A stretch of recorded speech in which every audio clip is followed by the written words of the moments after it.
आने वाले वक्त में कोई ऐसा ट्रांजिस्ट आ रहा है सर जो इस चीज़ों के अंदर सर केरोसिन का काम करेगी? 17 सितंबर तक ये कुछ बहुत उल्टा-पुल्टा करने जा रहा है। 2 राज्यों में बहुत ज़्यादा भूस्खलन, पहाड़ टूटना, बादल फटना, इस तरह की चीज़ें होंगी, इससे हज़ारों लोग मारे जाएंगे। मोदी जी अपना कार्यकाल पूरा नहीं कर पाएंगे। उसके बाद कोई प्राइम मिनिस्टर तुरंत होता नहीं दिख रहा। तो गैप हो सकता है। दूसरा, एक नाम 2-4 महीनों के लिए, क्योंकि उनके थोड़ा-सा राजयोग बचा हुआ है। नितिन गडकरी जी का जो इंडिविजुअल कुंडली है वो बड़ी खराब चल रही है। 2-3 मिनिस्टर्स को पद त्यागना पड़ेगा और अभी जनजी मूवमेंट से बड़े मूवमेंट्स होने बाकी हैं। नेपाल देखा हमने, हम्म। हमने श्रीलंका देखा, इंडोनेशिया देखा। क्या ये एक सिचुएशन आएगी इस इंडिया के अंदर सर? सिचुएशन बहुत बुरी आएगी। एक बहुत बड़ी भुखमरी, बेरोजगारी और एक मतलब मफलिसी के जाल में भारत फंसने जा रहा है। अगस्त से लेके अक्टूबर के बीच में किसी वॉर की संभावना है। जो वॉर का सबसे बेहतर लेवल होगा, ब्रॉडेस्ट लेवल होगा, वो 2030 में होगा। उसमें एक नहीं कई एटम बम्स गिरेंगे। पिछली बार ऐसा हुआ कि दशहरे में अयोध्या में रावण नहीं जला। सोच लीजिए, यही वो मंडली है, यही मंडली है जिसने चोरी की। आने वाले टाइम के लिए आप 3 बड़ी भविष्यवाणी करिए जो हमारे साथ जनता को आप बताना चाहेंगे। आंदोलन सिर्फ आंदोलन होगा। एक बड़े नेता का देहावसान होगा। नवंबर दिसंबर तक कुछ एक बहुत बड़ी घटनाएं होंगी जिसमें मोदी जी को बहुत ही झेलना पड़ेगा।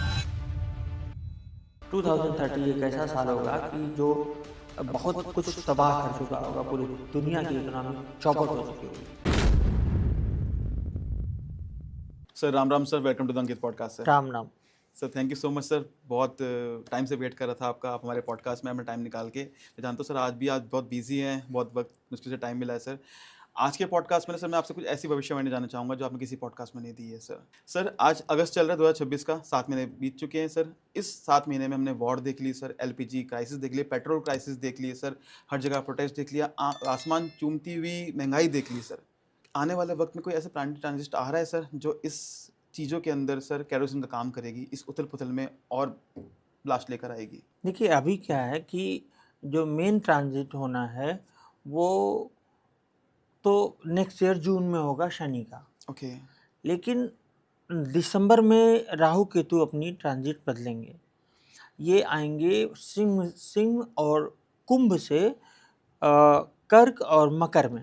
लेकिन उसके पहले बृहस्पति बार बार जगह इधर से उधर बदल रहा है। ओके। तो बृहस्पति अभी इस वक्त यहाँ कर्क राशि में है और अब जो है अक्टूबर तक ये कर्क राशि में रहेगा, 31 अक्टूबर तक। ओके। 31 अक्टूबर के बाद ये सिंह राशि में जाएगा, सिर्फ नेक्स्ट जनवरी तक के लिए। ओके। तो बृहस्पति का यूं बदलना और मंगल जो हमारा है, मंगल अभी तक भारत के लग्न के राहु के ऊपर गुजरा। तो क्या क्या करवाया वो, जैसा कि मैं पहले बोला था, जगह जगह आंदोलन होंगे जी।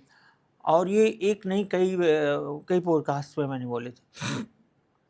तो कई जगह आंदोलन होंगे तो बूट सुनाई देंगे सड़कों पे। ओके। तो बूट तो अभी वो प्रेडिक्शन होना बाकी है कि बूट सुनाई देगा कि नहीं देगा, मतलब मिलिट्री। जी, जी, जी। तो ये प्रोटेस्ट हुए क्या, मंगल के ऊपर जब राहु आता है तो इसी तरह की घटनाएं होती हैं। प्रोटेस्ट हुए, जनजी मूवमेंट हुआ, अयोध्या में जो चंदा या चढ़ावा चोरी हुई, जी। ये सारी चीज़ें हुई। ये इसी बृहस्पति के कर्क में रहने के कारण और मंगल के राहु में रहने के कारण ये एक्सपोजे हुआ। चोरी तो वहाँ शुरू से हो रही है, 5 सालों से हो रही है अयोध्या में। मैं वहीं का हूँ, मुझे मालूम है, वहाँ शुरू से हो रही है, कोई नई बात नहीं है। तो ये अभी हुआ। अब क्या है कि 3 अगस्त से अब भारत के मंगल के ऊपर से, ठीक है, द्वादश भाव के स्वामी के ऊपर, 12th लॉर्ड के ऊपर से गुजर रहा है। अब ये 17 सितंबर तक ये कुछ बहुत उल्टा पुल्टा करने जा रहा है फिर, है ना। फिर ये इसी तरह की चीज़ें, ऐसे डिफरेंट चीज़ें होंगी, ये करने जा रहा है मंगल। इसमें कई लोगों का नुकसान होगा। कुछ लोगों की कुर्सियां जाती हुई दिखती हैं साफ साफ, कि कुछ लोगों की कुर्सी जाएगी। लेकिन इस बीच नेचुरल कैलेमिटीज़ बहुत ज़्यादा होंगी। ओके। जैसे कि मैं बार-बार कहा हूँ कि 2 राज्यों में बहुत ज़्यादा भूस्खलन, पहाड़ टूटना, बादल फटना, इस तरह की चीज़ें होंगी, जिससे हज़ारों लोग मारे जाएँगे, ओके। 2 राज्यों में। अब आप बारिश खुद ही देख लीजिए जिस कदर हो रही है कि हम कैसे स्टूडियो में आए, आप कैसे आए हैं। जी। क्या-क्या स्थिति हो रही है कि दिल्ली अनकंट्रोल्ड, नोएडा, दिल्ली एनसीआर का ये हाल हो गया। जी। तो ये होगा और मतलब और भी तरह के प्रोटेस्ट होंगे और करप्शन की चीज़ें होंगी। कोई नई चीज़, कोई अच्छी चीज़ मुझे होती हुई नहीं दिखती सिवाय स्पोर्ट्स के। ओके। हम स्पोर्ट्स में अचीव करेंगे। ओके। हुँ, सर जैसे कि आपने कहा कि 2 जो स्टेट्स हैं वो डूबने वाले हैं सर, हुँ, भूस्खलन होने वाले यानी कि हुँ, लैंडस्लाइड होने वाला है। तो हुँ। सर कौन-कौन से स्टेट्स हैं वो सर? ये स्टेट्स नहीं बताना इस तरह ठीक है, और ओके। 2 स्टेट्स हैं, ओके। वो नॉर्दर्न स्टेट्स हैं, उनका बहुत नुकसान होने जा रहा है। और सर आपने कहा अभी मिलिट्री रूल लग सकता है सर आने वाले टाइम के अंदर? आपने कहा कि मिलिट्री रोड पे दिखाई देगी आपको? हाँ, मिलिट्री रूल का मतलब ये है कि जैसे मोदी जी को तो पूर्ण ये अपना कार्यकाल पूरा नहीं कर पाएँगे, मेरे जी। अनुसार, ये मेरी ही भविष्यवाणी है। अब ये कल को गलत हो जाए तो बात अलग है, हुँ। लेकिन ये मैंने की है, जी। मैं इसे एडमिट करूँगा हमेशा। तो उसके बाद कोई प्राइम मिनिस्टर होता, तुरंत होता नहीं दिख रहा है। ओके। उसके तुरंत बाद कौन प्राइम मिनिस्टर होगा, ये बहुत मुश्किल से दिख रहा है, कुछ साफ-साफ नहीं दिख रहा। यहाँ तक कि एक कुछ गॉसिप उड़ी, गॉसिप क्या, एक प्लानिंग चली कि अमित शाह साहब को उप प्रधानमंत्री बना दिया जाए, हुँ, हुँ। ठीक है? तो ज्योतिषियों में आजकल कुछ जोकर आ गए हैं, हुँ, हुँ। उन्होंने पूरी कहानियाँ सुन ली कि तो उन्होंने बता दिया कि अ, मैं आज प्रेडिक्शन दे रहा हूँ, नहीं तो कल पता चला कि लोग इसकी कॉपी कर लेंगे। जी। तो प्रेडिक्शन सुन लीजिए, अमित शाह जी अगले आने वाले 15 दिनों में या 25 जुलाई तक उप प्रधानमंत्री बनेंगे, जी। 4 राज्यों के मुख्यमंत्री बदल जाएँगे, ये होगा, वो होगा। यहाँ पे हमारे हमारे ज्योतिष क्षेत्र में भी तो इसी तरह का करप्शन चल रहा है। जी। मतलब इन लोगों, बहुत सारे लोग जो प्रेडिक्शन कर रहे हैं, उनको कुंडलियाँ तक नहीं मालूम कि किसकी कुंडली क्या है, हुँ। और कुछ तो कुंडली देखना भी नहीं जानते और हर चीज़ पर, हवा जहाज़ पर, रेलगाड़ी पर, कुछ भी प्रेडिक्शन दीजिए, वो करते आ रहे हैं। Right sir. सर जैसे कि आपने सबसे पहले आपने भविष्यवाणी करी थी नरेंद्र मोदी पे कि ये थर्ड टर्म पूरा नहीं कर पाएँगे। काफ़ी एस्ट्रोलॉजर ने उनकी बात आपकी बात को आगे लेकर गए कि हाँ जी, ये बात कह रहे हैं तो थर्ड टर्म पूरा नहीं होगा। कि मैंने सबसे पहले आपकी भविष्यवाणी सुनी थी इसके अंदर जी, सर। जी। मैंने कहीं देखा है सर कई बार एस्ट्रोलॉजर्स जो होते हैं सर वो कि भूकंप आएगा, यहाँ आएगा, वो तो सर हर साल आ रहे होते हाँ, हैं सर। हाँ, वही हाँ, चीज़ हाँ, चल हाँ। रही होती है, कई बार देखी बिल्कुल, जाती है। बिल्कुल। सर जैसे कि आपने कहा कि थर्ड टर्म पूरा नहीं कर पाएँगे और आप आज भी अड़िग हैं इस चीज़ के ऊपर सर। हुँ, आपको क्या लगता है सर कि रीज़न क्या हो सकता है थर्ड टर्म पूरा ना करने का? हेल्थ, या फिर उनको रिज़ाइनेशन देंगे, या सर कोई और चीज़ें, या फिर हो सकता है कि कोई थर्ड पार्टी या कोई और देखिए उनके 2 खिलाफ कुछ चीज़ें हो करे? सकती हैं, हेल्थ, थोड़ा-सा हेल्थ का इश्यू हो सकता है, ज़्यादा नहीं। हेल्थ का इश्यू नहीं हो सकता। परिस्थितियाँ बन सकती हैं, राजनीतिक परिस्थितियाँ, जो पॉलिटिकल सर्कमस्टांसेस होंगे, उस वजह से उनको जाना पड़ेगा। ओके। और वो जाएँगे और साथ में अमित शाह साहब को भी जाना पड़ेगा, और ये भी हो सकता है कि वो जाएँ और सरकार बची रह जाए। Prime minister change of guard जिसको बोलते हैं, हुँ, हुँ। Change of guard, change of guard in centre. Right. तो हो सकता है कि चेंज ऑफ गार्ड हो, उनको हटा के बने।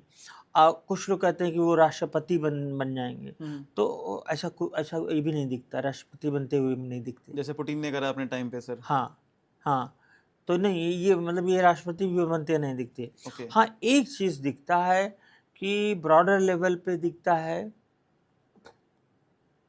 कि कॉन्स्टिट्यूशनल अमेंडमेंट्स हो जाएँ, या जैसा कि मैंने कहा कि गैर लोकतांत्रिक कोई सत्ता सँभाल ले, इस तरह का, ओके। और वन नेशन वन इलेक्शन की तरह की कोई व्यवस्था आ जाए, तो सारे इलेक्शन वगैरह अभी फ़िलहाल रुक जाएँ। ओके। तो एक चीज़ तो, कोई भी कॉन्स्टिट्यूशन का ऐसा अमेंडमेंट होगा जिस पर बड़ा चर्चा में रहेगा, बड़ा विरोध होगा, बड़ा विद्रोह होगा, एक ऐसा अमेंडमेंट होगा। Okay sir. तो आप कह रहे हैं विद्रोह हो सकता है बड़े लेवल पे, कू हो हाँ, सकता है। क्या चांसेस हैं इंडिया में कू होने के भी सर? कि लोग सड़कों पे आ जाएँ, बहुत बड़े लेवल विरोध करें 100%, और 100%। उसके वजह से सत्ता पलट जाएगी?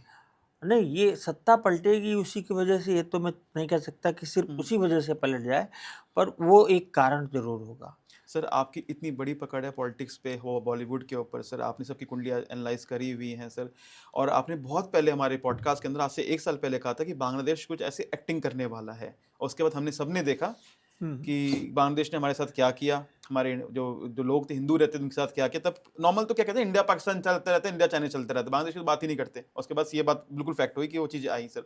आपको क्या लगता है सर, नरेंद्र मोदी के बाद कौन प्रधानमंत्री बनेगा सर? उसके लिए एक जवाब।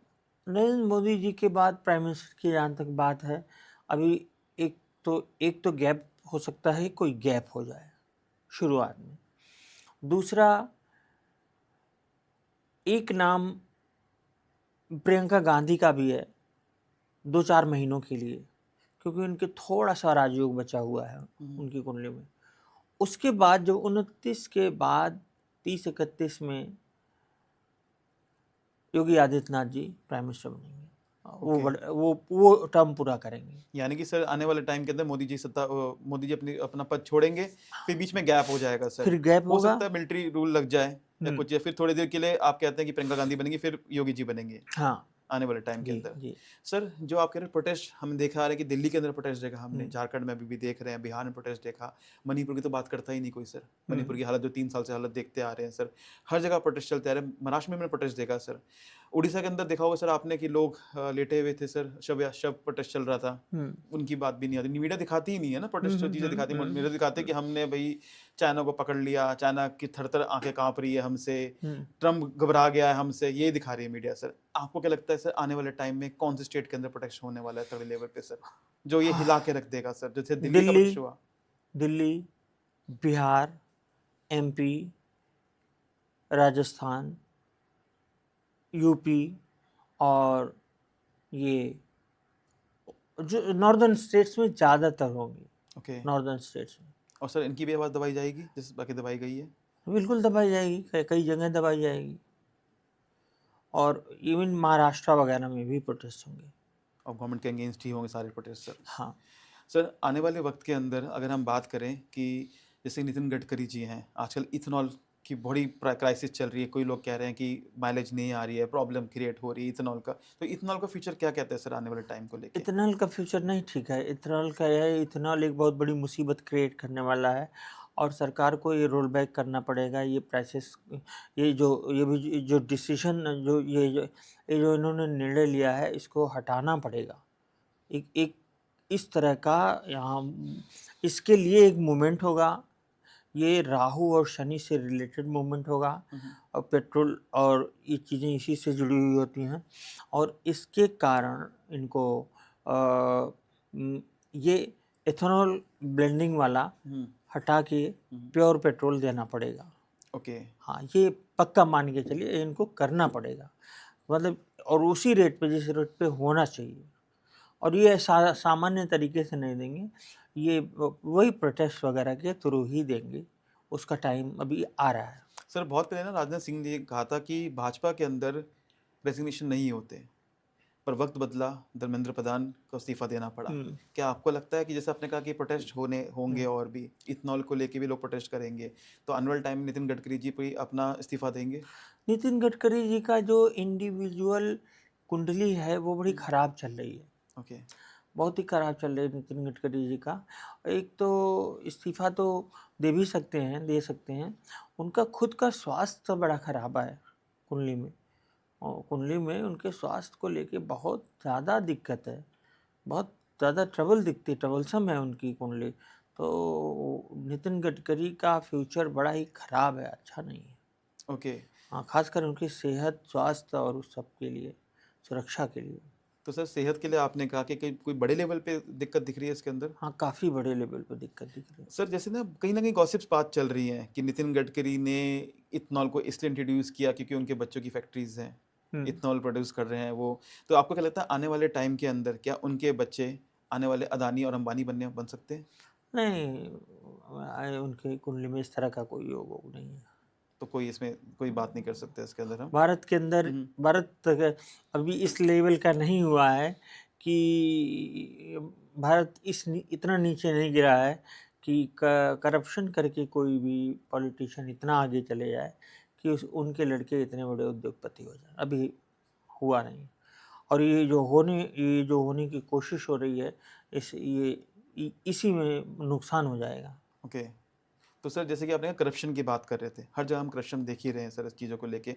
सर आपको क्या लगता है कोई ऐसा मिनिस्टर है कि जिसमें जेल के योग बन रहे हैं सर? नहीं, जेल के योग नहीं है कि, लेकिन 2-3 मिनिस्टर्स को पद त्यागना पड़ेगा। और ओके।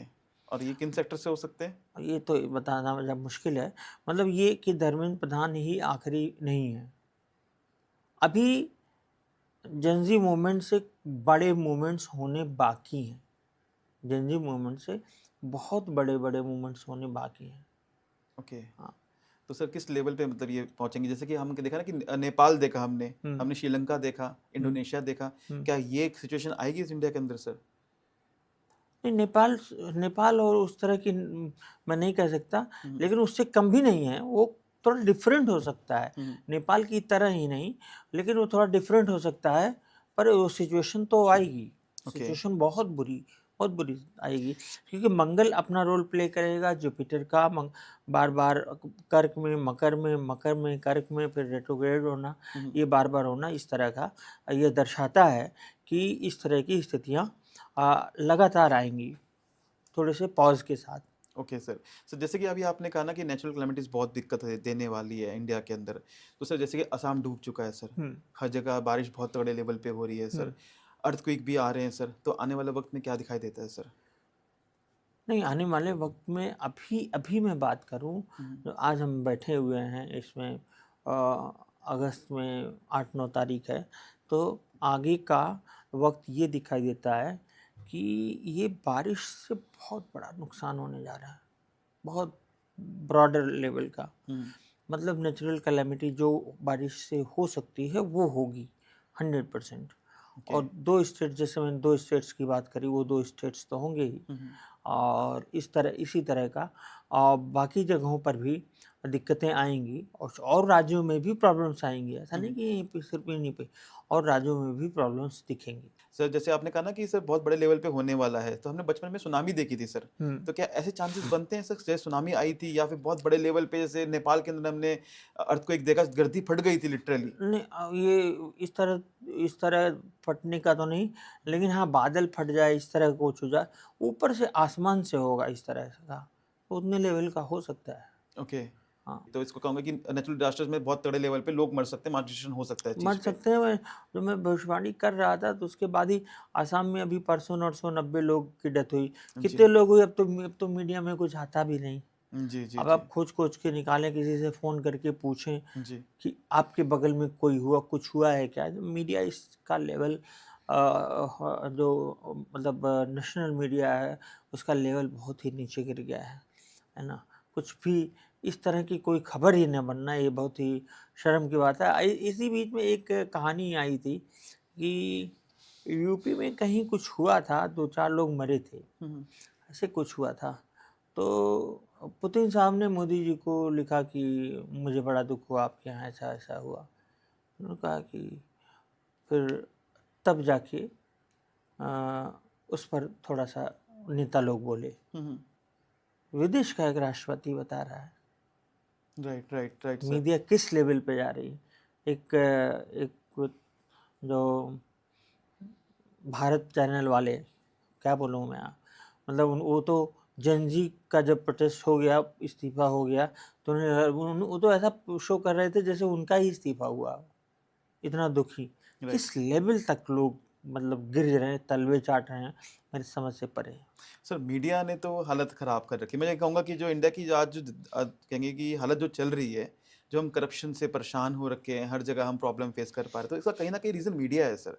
क्योंकि मीडिया क्वेश्चन पूछता है विपक्ष से, क्वेश्चन पूछा जाता है आपकी रूलिंग पार्टी से, हुँ, हुँ। टीचर से क्वेश्चन पूछा जाता है कि आपके बच्चे क्यों नहीं पढ़ रहे? हुँ, जो टीचर के बच्चों से मतलब यानी कि पड़ोस की उसको से नहीं पूछा जाता।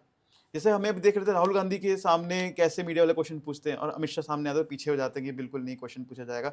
मणिपुर जलता आ रहा है, 3 साल हो गए सर देखते देखते, आसाम डूब चुका है, बात होती ही नहीं है सर। पहले सर डॉलर गिरता था, तो सर ना क्या कहते हैं ना कि वो मीम्स बनते थे हम्म कि डॉलर गिर रहा है, जो आपके हैं प्रधानमंत्री जो है उनके ऊपर से निकल के चला गया।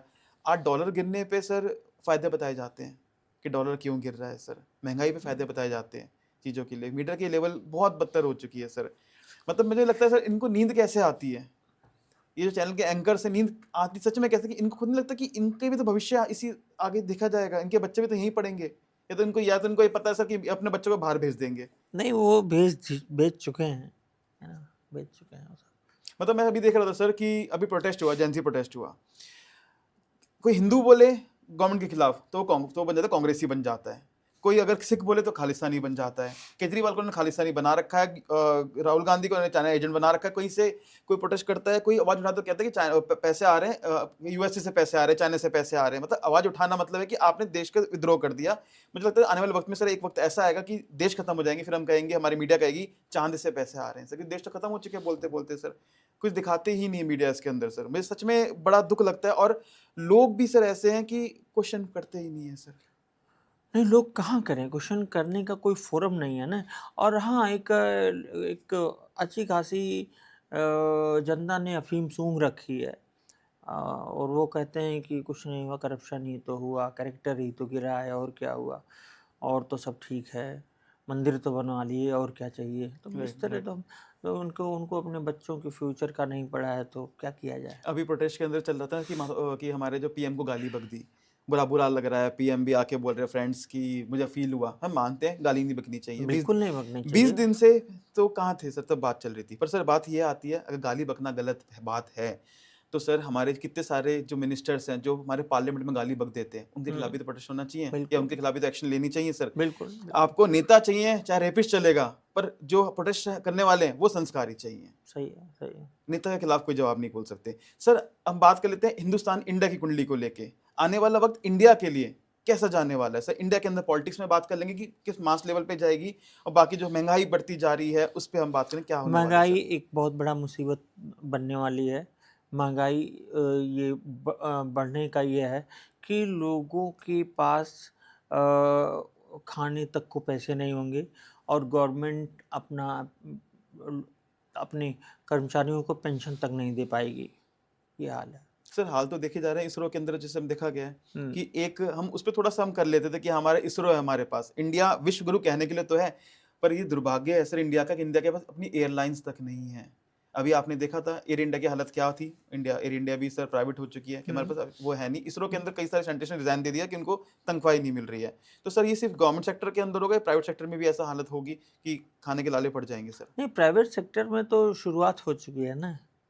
प्राइवेट सेक्टर में तो छटनी शुरू हो गई है। लोग कहते हैं एआई की वजह से, एआई की वजह से कुछ नहीं है, सब ऐसे ही। अब एआई को ये मान के चलिए कि जो जो क्लरिकल काम होता था वो एआई कर रहा है, बाकी जी काम तो नहीं। जी जी जी। बाकी तो नहीं, बाकी पोस्ट तो बचनी चाहिए, लेकिन सारी पोस्ट वो जाएगी, और एक बहुत बड़ी भुखमरी, बेरोजगारी, और एक मतलब मफलिसी के जाल में भारत फंसने जा रहा है। तो ये मतलब एक भारत का मुकद्दर थोड़ा सा बड़ा ही डरावना लगता है।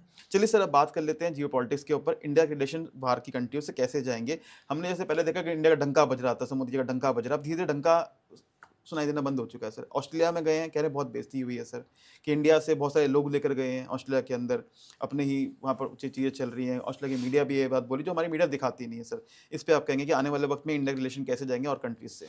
नहीं नहीं, मैं कह रहा हूँ कि इंटरनेशनल रिलेशन के मामले में हमारा क्या स्थिति ये है कि आज की डेट में हमारे पास सिर्फ एक देश है, वो है अफ़गानिस्तान, जी और जिसको किसी ने देश नहीं माना आज तक, क्योंकि तालिबान रूल को अफ़गानिस्तान को कौन मानेगा।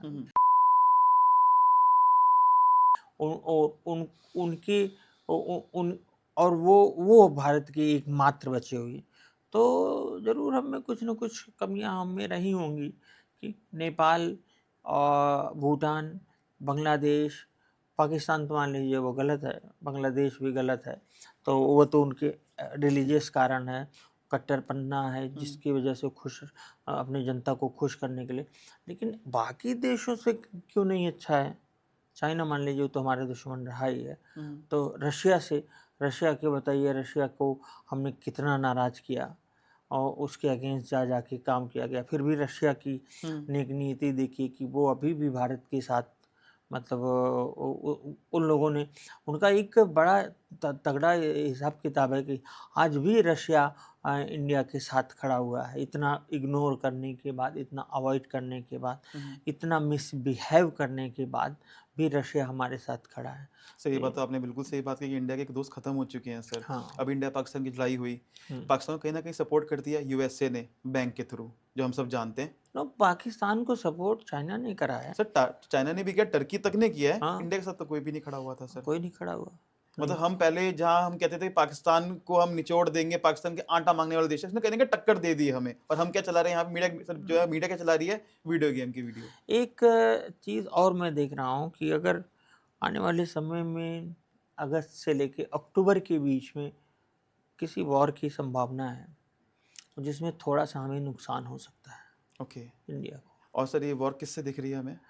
इन्हीं 3 देशों में से चाइना, पाकिस्तान, बांग्लादेश में से। इन तीनों की वजह से पीछे। हम्म। और ये तो सर, ये तो चलिए एक मुहावरा है सर, इसके पीछे कौन सी कंट्रीज दिखती हैं आपको? अरे चाइना है। चाइना चाइना ही का दिखते हैं सर। वैसे चाइना से इंडिया को घेर तो रखा है पूरी तरीके से, श्रीलंका में जगह ले रखी है, पोर्ट ले रखे हैं, चाइना ने ले रखा है सर। तो जैसे कि सर अभी आप बात करके वॉर किस लेवल पे तक वॉर जाएगी सर ये? ये वॉर अभी तो तुरंत तो बहुत बड़े लेवल पे नहीं जाएगी, लेकिन अभी वॉर होगा। जो वॉर का सबसे बृहत्तर लेवल होगा, ब्रॉडेस्ट लेवल होगा, वो 2030 में होगा। ओके। उसमें एक नहीं कई एटम बम्स गिरेंगे। इंडिया पे? नहीं नहीं, इंडिया पे नहीं, गिरेंगे बाद दूसरे देशों में। हम्म, और उसमें उसमें अम, मतलब ये हो जाएगा कि हाहाकार मचेगा, पूरा का पूरा सिस्टम। लोगों को मैं ये कह सकता हूँ कि 2030 में ज़्यादा दिन है भी नहीं। 2030 एक ऐसा साल होगा कि जो बहुत कुछ तबाह कर चुका होगा, पूरी दुनिया की इकोनॉमी चौपट हो चुकी होगी। ओके। मैं कह रहा हूँ बड़े बड़े देश अगर लड़ गए, मान लीजिए कल को हो ना हो, कोई बात हो जाए, जापान ने अगर अमेरिका पे बम मार दिया तो क्या होगा? जी। तो कुछ इस तरह की चीज़ें होंगी। सर जापान की मैं हिस्ट्री देखता हूँ, बहुत छोटा सा देश है, बड़ी बड़ी कंट्री पटकी हुई है सर उसने, रशिया को पीटा हुआ है, चाइना को पीटा हुआ है सर। चाइना को नहीं, अमेरिका को हाँ पीटा था, जी। तब वो बम मारा था। जी जी जी। उसने उसको बहुत परेशान किया। और आज भी वहाँ पे एक विचार है कि हम इसका बदला ज़रूर लेंगे। उनके दिमाग में ये है। मैंने कहीं सुना था सर कि जापान के अंदर जैसे कोई एग्जांपल है, कोई टीवी आया है सर, कोई टीवी हम इंपोर्ट कर रहे हैं, उसके अंदर कंपोनेंट भी है, वो भी यूएस से मेड नहीं होने चाहिए, वो उनको एक्सेप्ट नहीं करते हैं। जो इस लेवल तक वो यूएसए से चिढ़ते हैं आज भी, शायद बदलाव वाली नहीं, बात। हमारे यहाँ देखिए ऐसा नहीं कि हमारे यहाँ सिर्फ नेता ही गलत हैं। हम्म, हमारे यहाँ की जनता के अंदर वो चीज़ कभी आई ही नहीं, नेशनलिज्म वाली, है ना? जब हल्दी घाटी का युद्ध हो रहा था, हम्म, तो किसान अपने खेतों में हल चला रहे थे, पानी दे रहे थे, है ना? बताइए एक कितनी एक ऐसे ही प्लासी का युद्ध हो रहा था, तो लोग आपस में देख रहे थे कि कौन जीतता है, कौन हारता है। मतलब वो मज़ा ले रहे थे, उनको कोई मतलब नहीं। सर शायद इसकी रीजन है कि हम पहले से बटे हुए हैं, जातिवाद में बटे हुए हैं। नहीं, जातिवाद में नहीं बटे हैं वो। जाति एक एक एक कैफियत होती है, एक टेस्ट होता है। हमारे में वो था ही नहीं, वो चीज़ था ही नहीं कि हम लोग जो है हम लोग ये देखें कि एकता नहीं रही कभी। राष्ट्र हमारे अंदर कभी राष्ट्र की भावना रही हो इस तरह का। हम्म, जबकि ऐसा नहीं कि हम नेशन नहीं रहे, कोई लोग कहते हैं हम नेशन थे ही नहीं। विक्रमादित्य के ज़माने में, चंद्रगुप्त मौर्य के ज़माने में हमारा कहाँ, कितना समुद्रगुप्त कितना लंबा चौड़ा हमारा था। चंद्रगुप्त के अशोक के ज़माने में कितना भारत कितना विशाल था, है ना? तो और वो भी बुद्ध की संस्कृति। अब हमने ऐसा नहीं कि हम बड़े अच्छे थे। हमने बौद्धों को मारा, कड़ाहों में जला के, कड़ाहों के तेल में उनको तल के मारा। जी जी जी। बुद्धिज़्म ये वाला बुद्धिज़्म नहीं, नीला कपड़ा पहनने। बुद्धिज़्म का मतलब समझते हैं? जी। ज़ेन बुद्धिज़्म मतलब आज का सब कुछ जो आज आज आपके पास है, जो भी प्रगति है, वो सब जैन बुद्धिज्म की वजह से है। ओके। बुद्ध एक सामान्य व्यक्ति नहीं थे। जी। बुद्ध से बड़ा साइंटिस्ट और बुद्ध से बड़े विचारक कोई नहीं थे। तो स्टीव जॉब्स ने बुद्ध को पढ़ा और उन्होंने जैन बुद्धिज्म, और उसी जैन बुद्धिज्म का था ये आईफोन, ओके। उसी जैन बुद्धिज्म के थ्रू ही तो जो निकला। स्टीव जॉब्स थे वो उनको फॉलो करते थे, बुद्धिज्म फॉलो करते थे। को कौन नहीं करता था? जैन बुद्धिज्म के कई कई हायर ब्रांड, हाईएस्ट था उसके वो थे। आज मतलब ये जो ये मैनिफेस्टेशन मस्टेशन ये सब नहीं, ये सब भारत का योग और बुद्धिज्म यही है। ये ओके। बुद्धिज्म मतलब ऐसा नहीं कि जो गेरुआ कपड़ा पहन के चलते हैं और नीला कपड़ा वो पहन के, वो नहीं बुद्धिज्म। बुद्धिज्म हाईएस्ट, आज सबसे ज़्यादा बुक्स बुद्धिज्म पे हैं, ओके। सबसे ज़्यादा बुक्स बुद्धिज्म पे हैं। हम्म। सबसे ज़्यादा घरों में किसी की मूर्ति है तो बुद्ध की है। आपको थाईलैंड में भी मिल जाएंगी, हम्म। आपको म्यांमार में मिल जाएंगे, आपको यूएस में, आपको कैलिफोर्निया में, आपको मतलब वेगास जैसी जगह पर मिल जाएगा। और वहाँ पे अमेरिका में अमेरिका की खूब जो प्रगतिशील कैलिफोर्निया जैसी जगहों पर जी जी। वहाँ मिल जाएगा। हर जगह बुद्ध आपको मिलेंगे। Right right drawing right. Room में देखिए बुद्ध मिलेंगे लोग। हाँ जी सर। तो कुछ तो बुद्ध बुद्ध को बहुत अभी समझना। हम अभी बुद्ध क्या पढ़ेंगे? हम तो अभी रामायण को नहीं जानते। राइट। हमको तो ये नहीं मालूम कि स्वयंवर हुआ था कि नहीं हुआ था, जबकि कोई स्वयंवर नहीं हुआ था, सीता स्वयंवर। जी जी हम जी। भाई ठीक है, तुलसीदास ने उस वक्त सबको एक करने के लिए बनाया। उसके बाद के लोग क्या कर रहे थे? रामायण नहीं पढ़ सकते थे? हमारी सरकारें रामायण को नहीं पढ़वा सकती थी। वाल्मीकि रामायण जो ओरिजिनल लिखा हुआ था, वाल्मीकि रामायण में है कि जब जी। जब भगवान राम और ये बारात वापस, मतलब बारात लेके सीता जी को विदा करा के ले जाते हैं, तब परशुराम जी सामने आते हैं वहाँ पर वहाँ पर ओके। वहाँ पर और लक्ष्मण से एक सेंटेंस नहीं बात है उनकी। लक्ष्मण कहते हैं परशुराम लक्ष्मण संवाद रामलीलाओं जी में, जी जी जी। तो लक्ष्मण जी से उनकी कोई बात ही नहीं है। जी जी जी। वो सब भगवान राम बोलते हैं, भगवान राम गुस्सा होते हैं। ओके।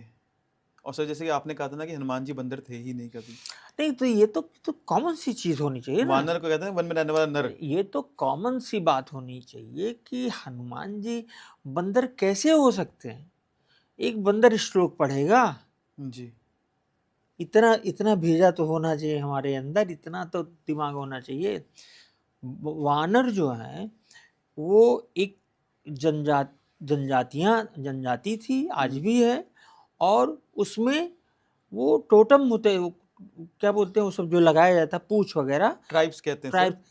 बहुत जगह पे जीभ लगाते हैं इतनी बड़ी जी जी बड़ी, आज भी है बहुत सर। जगह इतने बड़े बड़े कान लगाते हैं। तो अभी वो रामायणम जो रामायण रिलीज हो रही है उसमें भी कुछ बुद्धिमान लोग को ले लिया, जैसे पिछली बार मुंतशिर को लिए, तब की बार एक लोग और चले गए हैं। तो उन्होंने कहा कि भगवान राम ने चुनाव किया जगह जगह से, अयोध्या से भी वानर बुला सकते थे। अयोध्या में वानर कहाँ थे? अयोध्या में सर सर वानर, एक्चुअली हमने उनको ना। उनको ही स्टिल नोज दैट सब ये मंकी थे। जी। अरे बंदर बंदर बात करेगा? बिल्कुल बिल्कुल सर। सर एक्चुअली ना हमने इतना भेजा तो होना चाहिए। सर हमने ना अपने ग्रंथ खुद ही नहीं पढ़े हुए। मैं व्यूअर से भी कहूंगा कितने लोगों ने गीता पढ़ी हुई नहीं है। किताब क्या, आप व्यूवर से आप जो कह रहे हैं, मैं खुद पूछ रहा हूँ कि अगर 1% लोग भी वाल्मीकि रामायण पढ़े हों, नहीं पढ़ा लोगों ने, नहीं पढ़ा है। जी। उसमें क्या क्या चीज़ें हैं, जबरदस्त चीज़ें हैं। और सिंपल से हिंदी ट्रांसलेटेड आपको 600 रुपये में या 400 रुपये में दोनों मिल जाएगा। मैं तो यहाँ पे मतलब एक एक दिल्ली में एक रखता हूँ, एक अयोध्या में एक रखता हूँ, गांव में एक रखता हूँ, एक एक प्रति, ताकि जी इसके बिना मैं नहीं रह सकता हूँ। जी जी सर। मैं खुद सूर्यवंशी राजपूत हूँ सर। मेरे जो फोर फादर्स थे वो भी अयोध्या से थे सर। तो बड़ा दुख लगता है सर ये बात सुन के कि हाँ, इस मतलब मामले आज। में हम आप एक ही हैं। जी जी जी हाँ, सर। और बड़ा सा दुख लगता है सर ये बात सुन के। लोग ना मतलब कहते हैं कि मतलब उनको पता ही नहीं है राम भगवान के बारे में। कुछ नहीं। सबसे बड़ा नाम राम भगवान है सर। जब इंसान की मृत्यु तो कहते हैं राम नाम से कि यही राम सत्य यही है, बस यही सब कुछ चीजें हैं। और सबसे बड़ी बात आज जो कहते हैं ना सर, अभी आप देखना। और सभी अवतारों में 1 लाख कमियां पाएंगे। जी रामायण को पढ़ लीजिए, आप रावण से बुरा इंसान कोई नहीं पाएंगे और राम से अच्छा इंसान कोई नहीं पाएंगे। बिल्कुल, बिल्कुल। और रावण की बुराइयों को दबाया गया जी, और अब पिछली बार ऐसा हुआ कि दशहरे में अयोध्या में रावण नहीं जला। सोच लीजिए, यही वो मंडली है, हुँ, यही मंडली है जिसने चोरी की। जी, जी, जी, जी सर। इन्होंने ही रावण को जलने से रोका, क्योंकि आदर्श तो इनका रावण है ना। लेकिन अयोध्या में रावण नहीं जलाया गया। मैं तो इस पर अब की बार में प्रश्न पूछूंगा। जी, बिल्कुल। अब की इसको मैं बहुत बड़े जोर शोर से इस मुद्दे को उठाऊंगा कि अयोध्या में रावण क्यों नहीं जलाया गया। क्या ये वही लोग थे जो चंदा चोरी कर रहे थे? जी, सर जैसे कि अभी चंदा चोरी हुआ है हम्म, अयोध्या के मंदिर में, बड़ा धूमधाम से मंदिर बनाया गया कि राम मंदिर, रामलला आ रहे हैं। कहा गया ना मोदी जी की फ़ोटो बड़ी दिखा दी गई और राम जी की फ़ोटो छोटी दिखा दी गई। ऐसा प्रतीत करा गया कि राम तो यही लेकर आए हैं, राम तो थे ही नहीं पहले। चंदा चोरी हुआ, सरकार बिल्कुल चुप है इसके बारे में। इस पे आप क्या कहेंगे सर? जाने दीजिए। इन लोगों को बहुत ही इस सब पे बात ही करना बहुत ही घृणित है। मैं तो उस तरफ देखता ही नहीं।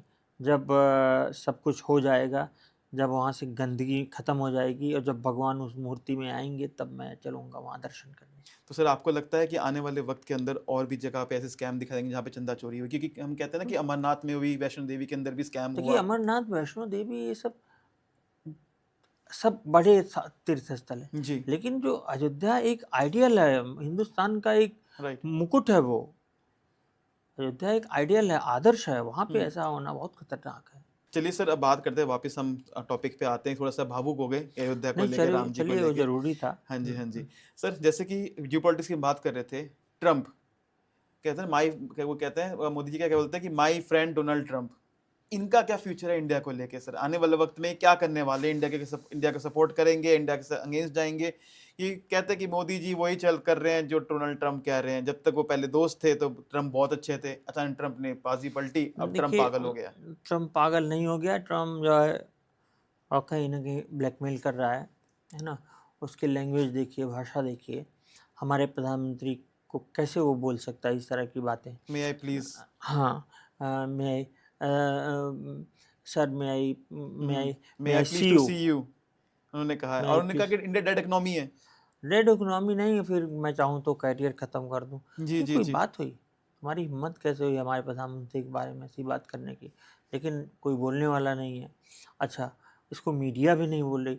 भाई, प्रधानमंत्री या और लोग नहीं बोल रहे हैं, मीडिया तो जो कम से कम चिल्ला के कह सकती है कि तुम कौन होते हो? तुम्हारी इतनी हिम्मत कहाँ से आई? भाई, जब भारत की सभ्यता अंगड़ाई ले रही थी, तो अमेरिका का नामो-निशान नहीं था। सब नंगे घूम रहे थे, हुँ, हुँ। है ना? ये ब्रिटेन के बारे में तो सिसरो लिखता है। सिसरो जो एक फिलोसोफर थे या क्या थे मुझे नहीं मालूम, ब्रिटेन के ही। कहे कि जब भारत की सभ्यता अंगड़ाई ले रही थी, मतलब समुद्रगुप्त के समय, हुँ, हुँ। एक नाट्य कला, ये वो, तब ब्रिटेन के लोग जंगलों में नंगे घूमते थे।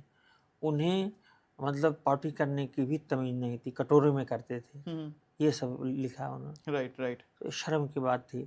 तो हमने तो भाई, हमारा एक इतिहास तो था, लेकिन हम इतिहास को लेके कैसे खाए पिएंगे? वर्तमान भी तो देखना पड़ेगा। गलती निकालते हैं नेहरू जी की सर। नहीं, कह तो रहे हैं, उसके बाद तो आईआईटी हुँ, और जो कुछ बनाए वो ढह गए। वो सड़कें हमारे, आप याद करिए, वो अयोध्या मतलब फैजाबाद में जो फतेहगंज की सड़क हुँ, हुँ। है ना? उस समय की बजरी वाली सड़क, वो सड़क आज तक उस पर कितना, मतलब कितने 100 150 साल हो गए, वो सड़क वैसे ही पड़ी हुई है। सर हावड़ा ब्रिज देखिए आप। नहीं, हम तो उसी सड़क को मैं कहूँगा। जी। वो सड़क बताइए, उस पर तो कुछ नहीं होता। बाकी सड़क बीच में, अरे गड्ढा कब हो जाए, अब तो रात-वात में यात्रा ही नहीं करनी चाहिए। कब पता चला सर सड़क धँस जाए, नीचे सर चली जाए। देहरादून एक्सप्रेस हाईवे जो बना, हाँ, बनते ही सर गड्ढे हो गए। अभी मैं कह देता हूँ देहरादून के अंदर 16 दिन हुए थे एक पुल बने हुए सर वो भी ढह गया सर। बस ये भी तो स्कैम ही है सर, ये नहीं, करप्शन ही नहीं, तो है। करप्शन हमारे यहाँ सीमाएँ पार कर चुका है। हुँ, हुँ।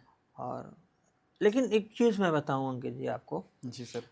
ये हर चीज़ का, ये जो प्रकृति है ना, प्रकृति हर चीज़ का एक रास्ता निकालती है। ये राम और कृष्ण ऐसे नहीं, वो प्रकृति चुनती है उनको। प्रकृति बड़ी चालाकी से इतिहास के पुरुषों को महामानवों को तैयार करती है, तो कुछ न कुछ होगा, कुछ न कुछ होगा। तब आने वाले वक्त कुछ बदल सकता है। वही देखता हूँ सर, आज तारीख में पीएम को जैसे जैसे मैं बताऊं, हम्म, 2010 में कांग्रेस ने ऐसे ही सब कुछ किया था, अत्याचार की सीमाएं पार कर दी थी। कुछ कोई बोलिए, कोई सुनता नहीं था, कुछ भी बोलिए बिल्कुल कोई नहीं सुनता था। और आज कोई भ्रष्टाचारी लोग सिद्ध नहीं कर पाए तो या क्या भ्रष्टाचार हुआ नहीं था? सब हुआ था। कैसे मैनेज हो गया मैं नहीं जानता। तो उन्होंने भी पूरी एकदम, तो उनको उठा के फेंक दिए ना जनता, इनको लाई। ऐसे ही होता है। सर इनकी जो ये आप कह रहे हैं इनको उठा के फेंक दिया, इनको लेकर आई, आधे नेता तो बीजेपी के अंदर ही से, कांग्रेस के। हाँ वो पहले कांग्रेस वो के लूट रहे थे, अब बीजेपी में आके लूट रहे हैं। हाँ। बात तो वही चल रही आ रही सर। वो कहते हैं ना, अजीत पवार थे चक्की पीसिंग, उन्हें फंडिस ने बोला था कि चक्की पिसाऊंगा मैं इनको लाके। कुछ दिन बाद से क्या नाम क्या कहते हैं वो, वहाँ के उप मुख्यमंत्री बन गए। कोई बात ही नहीं होती सर इस चीज़ को लेके। सर अब बात कर लेते हैं डॉलर को लेके। सेंचुरी मानने वाला डॉलर सर, इस पे आप क्या कहेंगे, क्या होगा डॉलर का आने वाले टाइम में सर? डॉलर सेंचुरी मारेगा। ओके। हाँ, डॉलर सेंचुरी मारेगा। और गोल्ड के बारे में मैं इतना कहना चाहूँगा, गोल्ड सिक्योरिटी के लिए लोग खरीद सकते हैं, क्योंकि ओके। बहुत ज़्यादा अनसर्टेनिटी है दुनिया में, तो ले सकते हैं। लेकिन गोल्ड की कीमतें 2 लाख 3 लाख 4 लाख हो जाएंगी, इस चक्कर में गोल्ड ना खरीदें। ओके। ऐसा कुछ नहीं होने जा रहा है। तब गोल्ड के प्राइस नहीं बढ़ेंगे सर? नहीं, अब एक सीमा से आगे नहीं बढ़ना है। कम हो सकते हैं सर? थोड़ा बहुत कम भी हो सकता है। कम हो सकते हैं सर, पर एक सिक्योरिटी पर्पस में खरीद सकते हैं, आप ये कह रहे हैं गोल्ड को लेके बहुत सर? लोग खरीद के पछता भी रहे होंगे। जी जी जी। मैंने तो खरीदा ही नहीं सर। तब खरीदा ना, आज खरीद पा रहा हूँ सर। सर बस जाते जाते मैं आपसे 2 चीज़ पूछना चाहूँगा सर, कि आने वाले टाइम के लिए आप 3 बड़ी भविष्यवाणी करिए जो हमारी जनता को आप बताना चाहेंगे। आने वाले समय में आंदोलन आंदोलन सिर्फ आंदोलन होगा। एक बड़े नेता का देहावसान होगा, और नवंबर दिसंबर तक कुछ एक बहुत बड़ी बड़ी घटनाएं होंगी गवर्नमेंट की अगेंस्ट, जिसमें मोदी जी को बहुत ही झेलना पड़ेगा, समस्या का सामना करना पड़ेगा। Thank you so much sir, आपने बताया सर। और बस लास्ट क्वेश्चन, रियली सॉरी आपका, मैं जानता हूँ आपका टाइम बीता जा रहा है सर। आप मैनिफेस्टेशन पे आपकी बहुत पकड़ है सर। एक छोटी सी कि देखिए ना सर, आज हालत ख़राब है सर। हाँ, जो लोग इंसान मैनिफेस्ट कर सके, मतलब अपनी इच्छा पूरी कर एक्चुअली सके, क्या है मैं कैसे करें बताऊँ, मैनिफेस्ट? मैनिफेस्ट क्या है कि पहले मैनिफेस्टेशन पे विश्वास करना सीखें लोग। जी।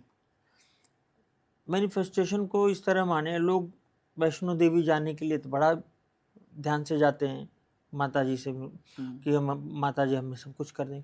मैनिफेस्टेशन पे सिर्फ ये मानिए कि ये जो कर रहे हैं ये 100% रूल सही है।